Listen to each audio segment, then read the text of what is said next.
నా చావుకి ఎవరూ కారణం కాదు. నేను భయంతో చనిపోవట్లేదు. ఆ బాధను భరించలేక చచ్చిపోతున్నా.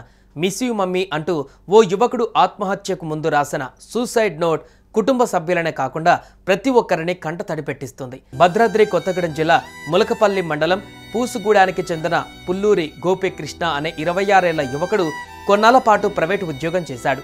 ఈ మధ్య ఆ జాబ్ కూడా మానేశాడు. ఈ నేపథ్యంలోనే గోపీకృష్ణ మరో ఉద్యోగానికి ప్రయత్నిస్తూ హైదరాబాద్లోని కేపీహెచ్బీలోని ఓ ఇంట్లో అద్దెకి దిగి తన స్నేహితుడితో పాటు కలిసి ఉంటున్నాడు. అయితే గోపీకృష్ణ 3 రోజుల కిందట తన తల్లిదండ్రుల వద్దకు వెళ్ళాడు. ఈ నెల 17న తిరిగి నగరానికి వచ్చాడు. ఇక 18వ తేదీన రాత్రి తన స్నేహితుడితో పాటు కలిసి పడుకున్నాడు. ఏం జరిగిందో తెలియదు కానీ పక్క గదిలోకి వెళ్లిన గోపీకృష్ణ తలుపులు వేసుకుని ఫ్యాన్కు ఉరివేసుకుని బలవన్మరణానికి పాల్పడ్డాడు. 2 గంటల తర్వాత అతడి స్నేహితుడికి మేలుకువ వచ్చి చూడగా గోపీకృష్ణ కనిపించలేదు. ఎక్కడికి వెళ్ళాడు అని పక్క గదిలో చూడగా గోపీకృష్ణ ఫ్యాన్కు వేలాడుతూ కనిపించాడు.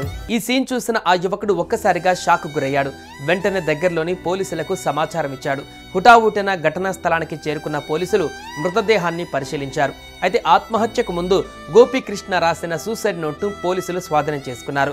అనంతరం మృతదేహాన్ని పోస్టుమార్టం నిమిత్తం ఆసుపత్రికి తరలించారు. కుమారుడి మరణ వార్త తెలుసుకున్న అతని తల్లిదండ్రులు శోకసంద్రంలో మునిగిపోయారు. ఈ ఘటనపైన కేసు నమోదు చేసుకున్న పోలీసులు దర్యాప్తు చేస్తున్నారు.